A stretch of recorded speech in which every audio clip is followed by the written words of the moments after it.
Assalamualaikum warahmatullahi wabarakatuh. Kami dari kelompok 8 akan mempresentasikan tentang uji validitas dan reliabilitas. Sebelumnya, perkenalkan kelompok kami. Yang pertama, Dimas Bagus Pambudi. Yang kedua, Muhammad Alfian Wanandi. Yang ketiga, Saidatul Fitriyah. Yang keempat, Sabila Tunisa. Agenda yang akan kita bahas dalam presentasi ini yang pertama, uji validitas, dan yang kedua, uji reliabilitas. Baiklah, selanjutnya saya akan menjelaskan tentang uji validitas. Validitas menunjukkan sejauh mana skor atau nilai ukuran yang diperoleh benar-benar menyatakan hasil pengukuran atau pengamatan yang ingin diukur. Validitas pada umumnya dipermasalahkan berkaitan dengan hasil pengukuran psikologis atau non-fisik. Berkaitan dengan karakteristik psikologis, hasil pengukuran yang diperoleh sebenarnya diharapkan dapat menggambarkan atau memberikan skor atau nilai suatu karakteristik lain yang menjadi perhatian utama. Macam validitas umumnya digolongkan dalam 3 kategori besar, yaitu validitas isi, validitas berdasarkan kriteria, dan validitas konstruk. Jenis-jenis validitas. 1. Validitas rupa merupakan validitas yang menunjukkan apakah alat pengukur atau instrumen penelitian dari segi rupanya nampak mengukur apa yang ingin diukur. Kedua, validitas isi. Validitas isi berkaitan dengan kemampuan suatu instrumen mengukur isi atau konsep yang harus diukur, yang berarti bahwa suatu alat ukur mampu mengungkap isi suatu konsep atau variabel yang hendak diukur. 3. Validitas kriteria merupakan validitas suatu instrumen dengan membandingkan dengan instrumen pengukur lainnya yang sudah valid dan reliable dengan cara mengkorelasinya. 4. Validitas konstruk. Konstruk adalah kerangka dari suatu konsep.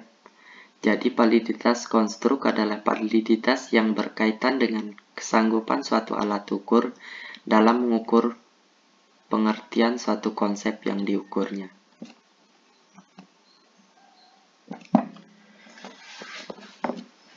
Uji validitas dilakukan dengan mengukur korelasi antara variabel atau item dengan skor total variabel.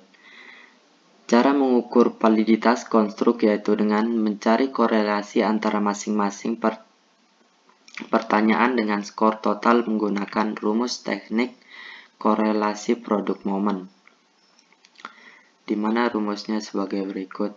R sama dengan N sigma Y dikurangi sigma X dikali sigma Y dibagi akar N sigma X kuadrat dikurangi sigma X kuadrat dikali sigma Y kuadrat dikurangi sigma Y kuadrat.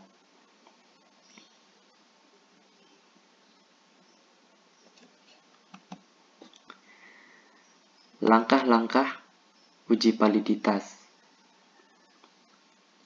Berhubungan dengan pernyataan tentang sikap seorang terhadap suatu, misalnya setuju tidak setuju, senang tidak senang.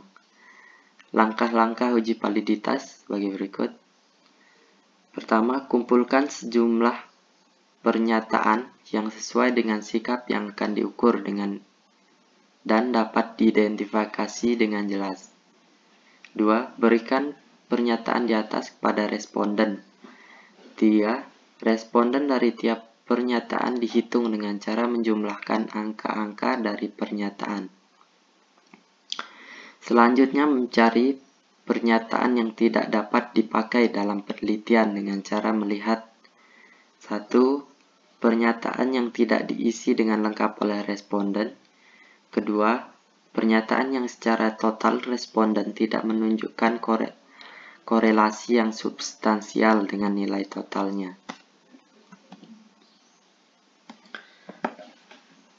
Untuk menghitung korelasi dapat dipakai rumus korelasi produk momen, di mana rumusnya sebagai berikut. R sama dengan N sigma X Y dikurangi sigma X dikali sigma Y dibagi akar N sigma X kuadrat dikurangi sigma X kuadrat dikali N sigma Y kuadrat dikurangi sigma Y kuadrat. Hasil dari penghitungan menggunakan rumus korelasi produk momen untuk semua item.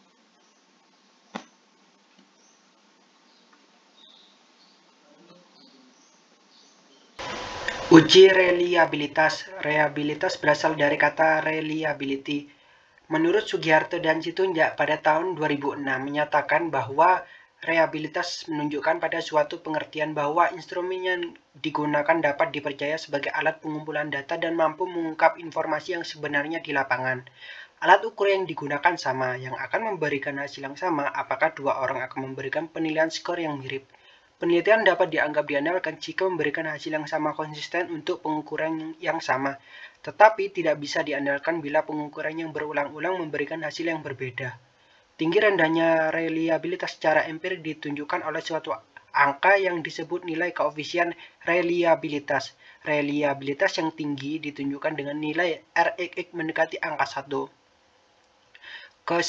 Kesepakatan secara umum reliabilitas yang dianggap cukup memuaskan jika alfa lebih dari atau sama 0,700, sedangkan menurut Nulani pada tahun 1967 alfa Cronbach lebih dari 0,60 dinyatakan reliable. Untuk menghitung reliabilitas digunakan 3 model sebagai berikut. Yang pertama, tes ulang. Tes ini dilakukan dengan cara menguji kuesioner kepada kelompok tertentu, misalnya A, kemudian dilihat skornya. Beberapa waktu kemudian kuesioner yang diujikan pada kelompok yang sama. Kedua, skor dikorelasikan. Jika hasil korelasinya lebih dari atau sama 0,8, maka instrumen tersebut dinyatakan reliable. Yang kedua, tes paralel. Tes ini dilakukan dengan cara memberikan kuesioner terhadap kelompok tertentu. Kemudian kelompok tersebut juga dites dengan menggunakan instrumen yang isi pertanyaannya ekuivalen. Kemudian nilai kedua tes tersebut dikorelasikan. Jika hasil korelasinya lebih dari atau sama 0,8, maka instrumen tersebut dinyatakan reliable. Yang ketiga yaitu tes belah dua. Tes ini dilakukan dengan cara membagi skor-skor secara random dalam bentuk genap dan ganjil dari semua jawaban responden. Kemudian kelompok genap dan ganjil dihitung. Hasilnya dikorelasikan dengan menggunakan korelasi Spearman-Bolt. Jika hasil korelasinya lebih dari atau sama 0,8, maka instrumen tersebut dinyatakan reliable.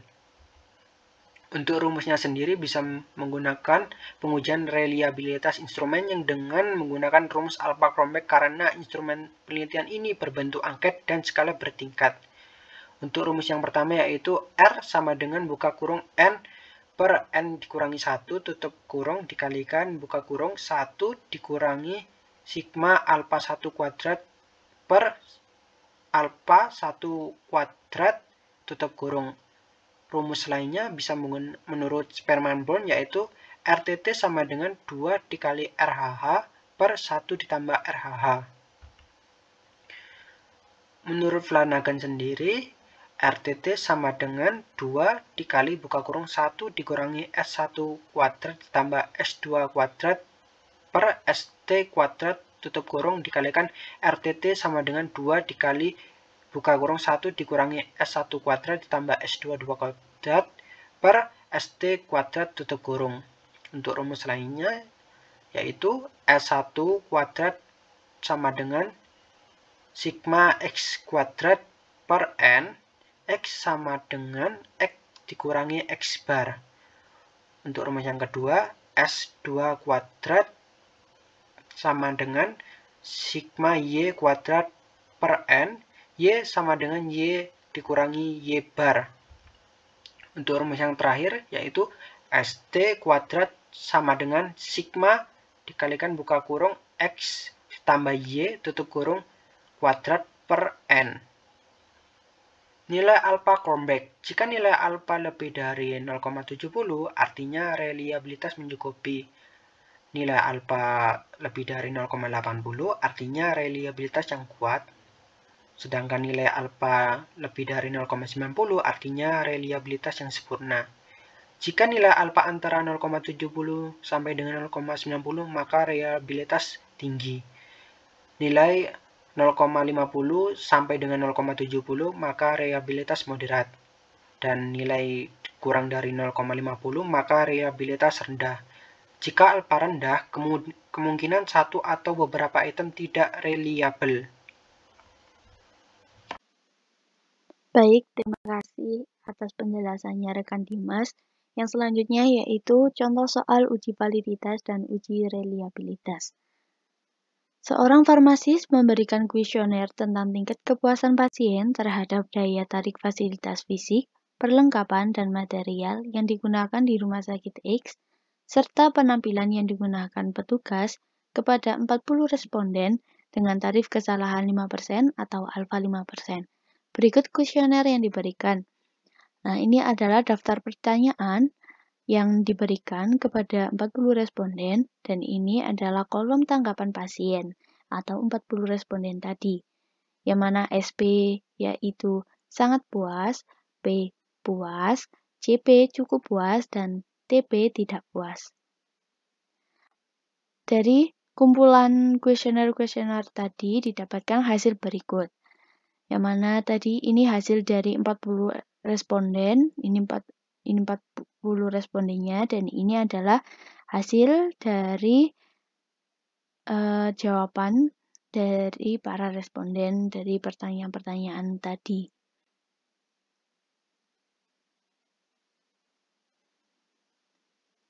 Baik, yang selanjutnya yaitu penyelesaiannya. Setelah kita mendapatkan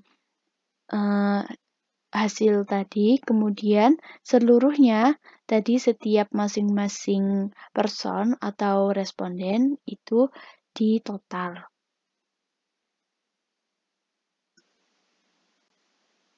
Nah, ini adalah totalnya tadi hingga 40 responden.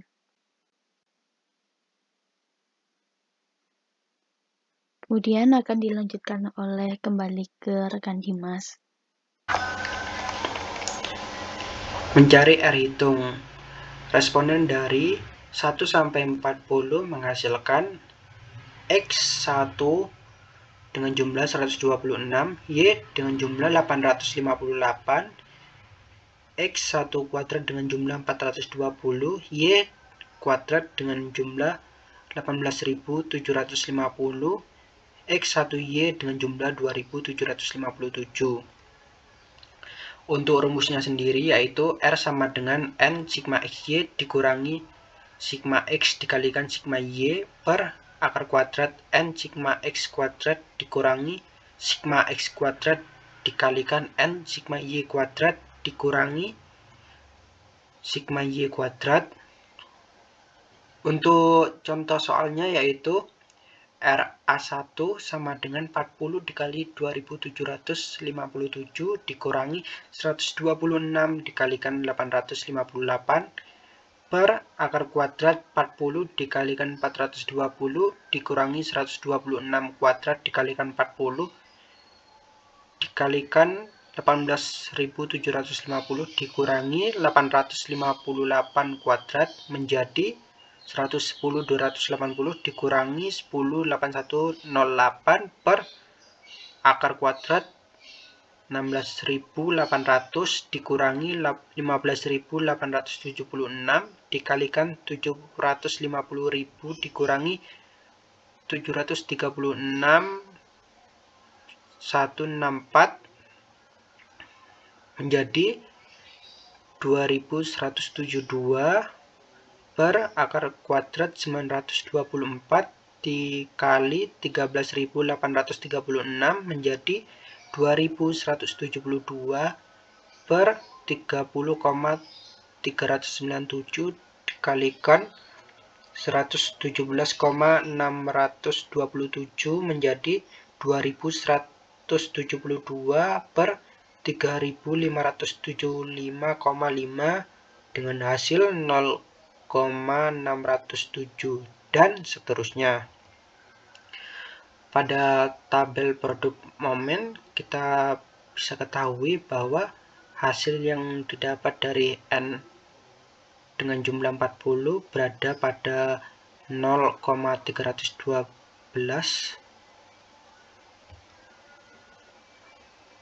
Untuk hasil yang didapat dari A1 sampai A8, R hitungnya didapatkan dengan hasil 0,607, 0,587, 0,569, 0,591, 0,608, 0,625, 0,637, 0,660. Untuk R tabel A1 sampai A8 menghasilkan 0,312 yang menyatakan bahwa A1 sampai A8 valid. Untuk variannya sendiri dari A1 sampai A8 yaitu 0,592, 0,487, 0,281, 0,410, 0,408, 0,358, 0,305, 0,215. Untuk rumus variannya yaitu S kuadrat sama dengan sigma buka kurung XI dikurangi X tutup kurung kuadrat per N dikurangi 1. Untuk varian item sama dengan 0,592 ditambah 0,487 ditambah 0,281 ditambah 0,410 ditambah 0,408 ditambah 0,358 ditambah 0,305 ditambah 0,215 dengan hasil 3056. Untuk varian totalnya yaitu sebesar 8.869. Jadi semua pertanyaan dinyatakan valid. Rumus selanjutnya yaitu R sama dengan buka kurung N per N dikurangi 1 tutup kurung dikalikan buka kurung 1 dikurangi sigma alpha 1 kuadrat per alpha 1 kuadrat tutup kurung. Pengerjaannya yaitu R sama dengan 8 per 8 dikurangi 1 dikalikan buka kurung 1 dikurangi 3,05 per 8,869 tutup kurung dengan hasil 0,344608 dikalikan 0,655392 menjadi 0,74902. 0,50 sampai 0,70 dinyatakan reliabel moderat. Nah, berikut presentasi dari kelompok 8. Terima kasih atas perhatiannya. Semoga ilmu yang kami berikan semoga bermanfaat dan bisa terpakai. Terima kasih. Wassalamualaikum warahmatullahi wabarakatuh.